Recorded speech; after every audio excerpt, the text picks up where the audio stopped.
जी, नमस्ते, good morning. आप सभी का स्वागत है डेलोज ऑफ मोनिका में। आज मैं जिस बारे में बात करूंगी वो बहुत ही वायरल बाबा हैं। काफ़ी आपने देखा ही होगा, ये जो कुंभ मेला है इसमें काफ़ी लोग, चाहे वो बाबा हो या कोई आम लड़की है वो या कोई भी हो, वो इतनी जल्दी वायरल हो रहे हैं थ्रू मीडिया। वहाँ पे जो यूट्यूबर्स आए हुए हैं उनके थ्रू बहुत ही जल्द लोग उनको इतनी जल्दी वायरल कर रहे हैं।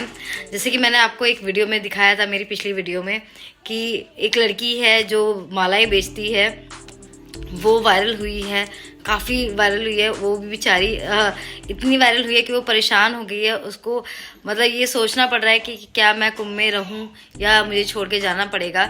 वो उसके बारे में मैं ज़रूर बात करूंगी अपनी नेक्स्ट वीडियो में। बट आज जिस बारे में हम बात कर रहे हैं वो है काफ़ी फेमस बाबा।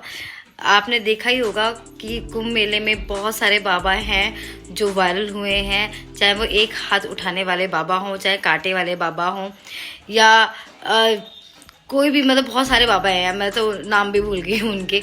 तो इनमें से ही एक आज जिसके बारे में हम बात करेंगे, वो इनमें से ही एक बाबा हैं जिनका नाम है, जिनको हम पहचानते हैं IITian बाबा से। जी हाँ, मैं अभय सिंह की ही बात कर रही हूँ, जो अब बाबा बन गए हैं, जिन्होंने संन्यास लेने की सोची है। इनके बारे में हम आज बात करेंगे। वो कहाँ से आए, क्या किया उन्होंने, IITI किया था तो वो क्यों छोड़ दी, उन्होंने जॉब कंटिन्यू क्यों नहीं की, और उन्होंने अपने पेरेंट्स से लिंकअप क्यों तोड़ दिया। और काफ़ी वायरल हुई है उनकी बातें, काफ़ी अलग अलग तरह की उनके जो विचार हैं वो वायरल हो रहे हैं। उनके पेरेंट्स की जो बातें हैं, उन्होंने अपने पेरेंट्स को क्यों छोड़ा, वो अपने पापा से इतना बदले वाली भावना क्यों लेके बैठे हुए हैं। ऐसी काफ़ी बातें हैं जो हम अपनी वीडियो में मैं बात करूँगी। तो चलिए स्टार्ट करते हैं मेरी वीडियो। अच्छे होंगे और एक बार कुंभ ज़रूर जाइए, क्योंकि ये 144 सालों बाद आया है और अब आएगा। तो ये मौका मत छोड़िए कि 2013 के बाद आया है, तो प्लीज़ इसको ज़रूर जाइए, एक डुबकी वहाँ पे ज़रूर गंगा जी में लगाइए। और अपने जो ये तो कहते ही हैं कि गंगा जी हमारी मन की जो अंदर की गंदगी है उसको नहीं धोते हैं, हम अपने ऊपर की गंदगी धोते हैं। जो हमने ऊपर से पाप किए हैं वो गंगा जी तो ज़रूर धोती हैं, लेकिन जो मन के पाप हैं, जो मन में आपने पाप किए हैं, जो विचार हैं, उनको गंगा जी साफ़ नहीं करती हैं। तो वहाँ जाइए, अपने मन को भी साफ़ कीजिए और अपनी ऊपरी गंदगी जो है, जो आपने पाप किए हैं, जो पुनर्जन्म के पाप हैं, वो सब धुल जाएंगे। यही कामना करते हुए आप एक डुबकी गंगा जी की ज़रूर लगाइएगा। तो इसी के साथ तो आज जिस बारे में हम बात कर रहे हैं, जिन बाबा के बारे में हम बात करेंगे, वो है अभय सिंह, जो अब बाबा हैं, जिनको IITian बाबा के नाम से बोलते हैं। तो इनके बारे में आज हम बात करेंगे, ये कौन थे और ये कहाँ से आए हैं, क्यों बाबा बने हैं, इन सब के बारे में आज हम बात करेंगे, ठीक है।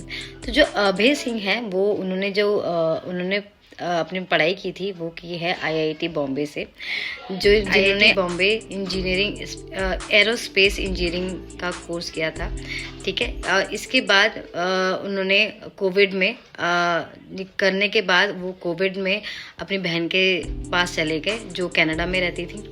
वहाँ पे जाने के बाद उन्होंने वहाँ पे जॉब करी, जिनकी वहाँ पे उनकी जो सैलरी थी वो सालाना 36 लाख थी। इन्होंने फिर अभय सिंह ने खुद को जानने के लिए इच्छाएं करी कि मुझे करना क्या है आगे। इसके बारे में बहुत खोज। कहाँ तक एजुकेशन आपने? मैंने तो बीटेक किया है एरोस्पेस इंजीनियरिंग में। अच्छा। IIT बॉम्बे से। IIT? हाँ, उसके बाद IIT बॉम्बे से वो किया विजुअल कम्युनिकेशन, मतलब डिजाइन, फोटोग्राफी, आप वाला काम, मीडिया वाला। मैं तब भी बीटेक के टाइम पे भी फिलोसफी के कोर्सेज लेता था, व्हाट इज लाइफ, ये सारे कौन से क्या बता के गए, समझने की कोशिश करते तुम उसको। तो जैसे वहाँ पे ऐसे यार ये पैसे वैसे कमा के तो कोई फायदा नहीं है, ज्यादा खुशी नहीं मिलेगी, क्योंकि तुम देखा यार ये बिजनेस वालों का तो बहुत पैसा, खुश तो नहीं है ये। तो उस टाइम पे बहुत क्रेज है ना, ऐसे कि पैशन फॉलो करो, तुम वो चीज, जिस चीज को करना तुमको पसंद है तो तुम खुश ज्यादा रह पाओगे। तो फिर मैं ऐसे travel photography, film making, design, marketing, इसी उसमें काम किया बहुत। और उससे भी मन भर गया। जैसे आपको भी समझ में आता होगा कि शुरू में ऐसे लगता है कि हाँ कितना मजा आएगा, यहाँ जाएंगे वहाँ जाएंगे रिपोर्टिंग करेंगे। थोड़े टाइम के बाद ऐसे बोरियत सी हो जाती है, यार वही चीज़ तो कर रहे हैं बार बार। तो फिर वो हो गई, तो फिर तुमको लगा कि यार ये तो जवाब नहीं है। तो ऐसे तुम जवाब ढूंढते जाओगे एक पड़ाव से दूसरे पड़ाव, तो अब आखिर में जाके तुम यहीं पे आ जाओगे। कि उनके जीवन का लक्ष्य क्या है उसके बारे में जानने की कोशिश की। इसी दौरान इनकी लाइफ में एक लड़की भी थी जो इन्होंने खुद एक्सेप्ट किया है। इन्होंने खुद बोला है वीडियोस में कि हाँ इनका एक रिलेशनशिप था एक लड़की से जो 4 साल चला।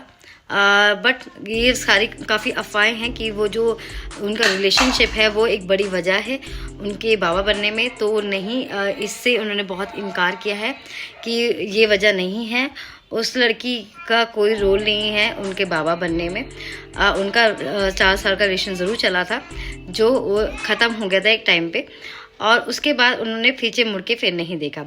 फिर अभय सिंह ने अपने एक वीडियो में अपने एक इंटरव्यू में ये साफ किया था कि जब वो 4 साल के रिलेशनशिप में थे एक लड़की से, तो उनका ऐसा कोई वो नहीं मतलब सोच नहीं थी कि उनको शादी ही करनी है, क्योंकि उन्होंने ये बचपन से ही अपने घर में इतना वायलेंस दिखा कि उन्होंने ये ठान लिया था कि उनको शादी नहीं करनी है। उन्होंने बहुत मार पीट देखी है अपने बचपन में, पेरेंट्स का झगड़ा देखा है बचपन से, बहुत ज़्यादा वायलेंस देखी है जो उनके दिमाग में बैठ गई थी। ये उन्होंने खुद अपनी वीडियो में बोला है कि वो क्या नहीं किया उन्होंने जिस वजह से आपको इतना ये चीज अफेक्ट करी है कि सिर्फ ये अभी उनको यदि फाइनेंशियल चाहिए, वो बोले कि हमने लिखाया पढ़ाया, तो ठीक है ना, मैं उनको भेज देता ना पैसे, और तो मैं बहुत सारे पैसे भेज सकता हूँ, ये लो 1 करोड़ रुपए हो जाएगा तुम्हारा, डन। जो सारा चुका दिया मैंने। बट यदि उनको यदि पर्सनल केयर पर्सनल लव वो सब चाहिए, तो वो तो उन्होंने कभी दिया ही नहीं। तो उनको किस चीज के लिए बोल रहे देने के लिए? वो तो जो कि वो मैं तो पेरेंट्स से डिप्रेशन के बाद भी यही डिस्कशन किया था। बोले कि तुम लोगों को समझ में आता है पेरेंटिंग क्या होती है? बोला कि हमने तेरे को लिखा दिया, पढ़ा दिया, ये कर दिया, मैंने वो कर दिया, और क्या करना होता है पेरेंट्स को? उनका प्यार। मगर किसी इंसान को कुछ भी लिखाओ पढ़ाओ मत, बट उस बच्चे को यदि तुम प्यार दोगे तो वो बहुत ब्यूटीफुल बीइंग में डेवलप होगा, चाहे वो अनपढ़ ही हो। उनको ये बेसिक फैक्ट नहीं समझ में आता है, वो ठीक है। वो इतना लड़ाई देखते थे और अपने मम्मी पापा को इतना झगड़ते हुए देखते थे कि वो एक मतलब बचपन से ही काफ़ी ये सब बातें सोचते सोचते वो डिप्रेशन के तरफ जाने लग गए थे, और उन्होंने फिर ये डिसाइड कर लिया था कि वो अब शादी नहीं करेंगे। तो उन्होंने फिर इस रिलेशनशिप को एंड कर दिया। और इसी दौरान फिर कोविड में उन्होंने काफ़ी सोचा कि उन्हें करना क्या है, और ये इस चीज़ की खोज करी कि उन्हें करना क्या है। तो वो उन्होंने काफ़ी चीज़ें ट्राई की। उन्होंने फ़ोटोग्राफी का भी कोर्स किया ताकि वो उनको फ़ोटोग्राफी में इंटरेस्ट था। फिर उन्होंने फ़ोटोग्राफी के थ्रू साइड जाने लगे, बट उसमें भी उनको ज़्यादा इंटरेस्ट नहीं आया। फिर वहाँ पे भी उन्होंने फिर वो हरिद्वार ऋषिकेश गए फ़ोटोग्राफी करते करते। फिर वहाँ पे उनको काफ़ी बाबा मिले और उन्होंने काफ़ी किताबें वहाँ पढ़ी। फिर उन्होंने वो एक बार घर पे भी आए थे, जो उन्होंने अपने इंटरव्यू में कहा है। वहाँ पे उनके पापा बहुत चौंक गए थे, बहुत टेंशन में आ गए थे कि मेरा बच्चा क्या कर रहा है, और वो कहीं बाबा ना बन जाए। तो उनको किसी साइको अब कुछ नहीं आता।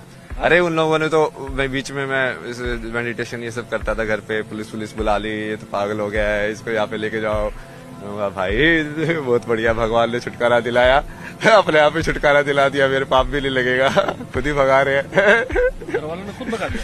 हाँ मतलब वो वैसे एक्टिव ऐसे कर रहे थे ना, दूसरे लोगों को जाके बाहर ऐसे बताना जैसे इसकी तो स्थिति सही नहीं है। भाई स्थिति सही नहीं है भाई, मैं तुमको विज्ञान के तत्व न्यूरो साइंस समझा रहा हूँ, तुम मेरी स्थिति सही नहीं समझा रहे हो, मतलब हद हो गई तुम्हारी। अब क्या करे ना, जो कि वो सोचते हैं कि वो रिश्ते में कहीं पे बड़े हैं तो ज्ञान में उनको कुछ ज्यादा ही वो हो जाता है। फिर ये माँ बाप के रिश्ते में भारत में बहुत ज्यादा है। हाँ। बाप होना मतलब ये होगा कि अरे वो बाप भी तो वो 10वीं पास ही है। बाप होने से वो एकदम से उसको ब्रह्म ज्ञान थोड़ी मिल जाएगा कि वो बच्चे को जो बता रहा है उसको ये बताना चाहिए ना कि भाई देख मेरे को तो इतना ही पता है। बट हमेशा सारे बाप ऐसे बताते जैसे हाँ बस मैं ही बता रहा हूँ तुझे। वो अहंकार चली था ना, वो कृष्ण ने समझाया था ना, मोह और उसमें अंतर, प्रेम में अंतर, उसको कृपाचार्य को समझाया था ना, अश्वत्थामा और सबको भी। मतलब डॉक्टर के पास ले गए थे, स्पेशलिस्ट के पास ले गए थे, तो ये सब देख के अभी वहां से घर पे वापस आ गए थे, घर से वापस आ गए थे। उसके बाद में उसने 6 महीना के लगभग दिल्ली एक कंपनी के अंदर सर्विस भी करी। फिर वो जो बेटी थी वो कनाडा थी, वो कनाडा ले गई उसने। 2-2.5 साल तक वहां भी उसने सर्विस करी कंपनी में, जो एक अच्छी वो रेपुटेड कंपनी थी उसमें। उसके बाद में कहने लगा भाई मैं तो नौकरी नहीं करूँगा और मैं इंडिया आऊँगा। तो मैंने यस कर दी, आ गया। आने के बाद में वो उसने फिर अपना दिल्ली चला गया। दिल्ली 3 महीने तक रहा। गर्मी का मौसम था, गर्मी लग गई।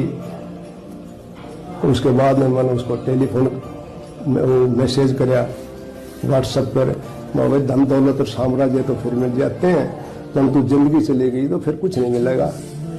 तो वो मसूरी की तरफ, धर्मशाला और मसूरी की तरफ चला गया। उसके बाद में उसने अपना ये फैसला ले लिया सन्यासी बनने का। आप जिस पिताश्री को पिताश्री बोलते हैं ना, वो उस माँ को ना वो गोला लाठी बोलते हैं, क्योंकि एक तरीके से ऐसे पैर वैर को अरेंज करके उसको बांध के लाठी को बीच में डाल के तब मारते थे। एक इंसिडेंट जो वहाँ पे हुआ था कि धर्मशाला में मैं एक बंदी से मिला था ना वहाँ पे, फिर बाद में बताया कि उसके साथ भी ऐसे जैसे रेप का ऐसे कुछ इंसिडेंट हुआ है। तो उसकी वजह से चूंकि हम भी फिजिकल उसमें इन्वॉल्व थे ना, तो फिर मुझे वो बहुत ज्यादा वैसे एकदम से हिट किया कि यार अब मैं खुद को एनालाइज करने लग गया कि यार मैंने जो किया वो तो पूरा सेंसिटिविटी के साथ किया ना, मतलब कि हाँ मैं तो कहीं पे फोर्सफुल नहीं था। फिर मैंने बहुत सारे जैसे हेल्पलाइन में कॉल किया कि जब ऐसे केस होते हैं तो ऐसे लोगों से कैसे बात करनी चाहिए। और बट उसकी वजह से मेरा वो बचपन का सारा ट्रॉमा एक्टिवेट हो गया, सारा का सारा वो हेल्पलेसनेस वाला, कि तुम बचपन में भी तुम देख रहे थे वुमेन के अगेंस्ट वायलेंस होता, तुम कुछ नहीं कर पा रहे थे।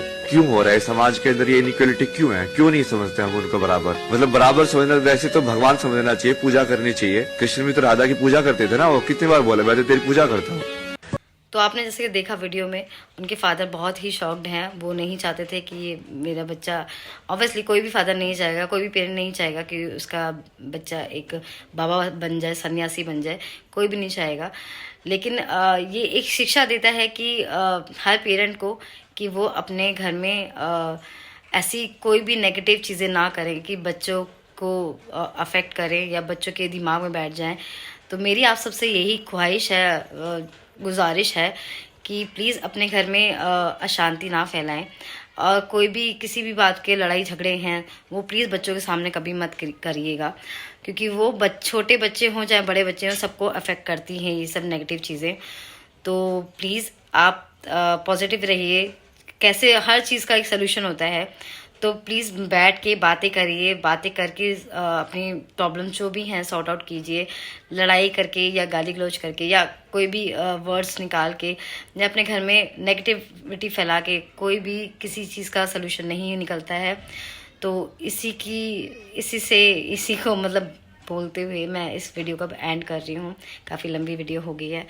तो प्लीज़ खुश रहिए, अपने आसपास खुशियाँ फैलाइए, पॉजिटिव रहिए और एक बार कुंभ ज़रूर होके आइए। तो हर हर महादेव के साथ इस वीडियो को एंड करती हूँ। हर हर महादेव। प्लीज़ मेरी वीडियो को लाइक, सब्सक्राइब और कमेंट ज़रूर कीजिएगा कि आपको मेरी वीडियो कैसी लग रही है। बाय। रही मन धागा प्रेम का